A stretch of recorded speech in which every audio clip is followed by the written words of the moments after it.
This is how to set the clock on your Skoda Yeti.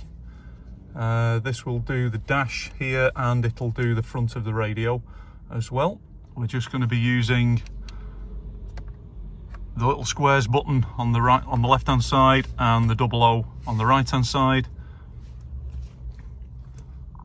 Press the squares, you can see it's highlighted the hour. If I just zoom in, highlighted the hour. Then using the double O button, just press, and as you can see it's going round. And then press the squares again, press the double O, and it goes round. If you press and hold, it goes faster all the way around. It's only a 12-hour clock as well, so no need to go through the 24-hour clock.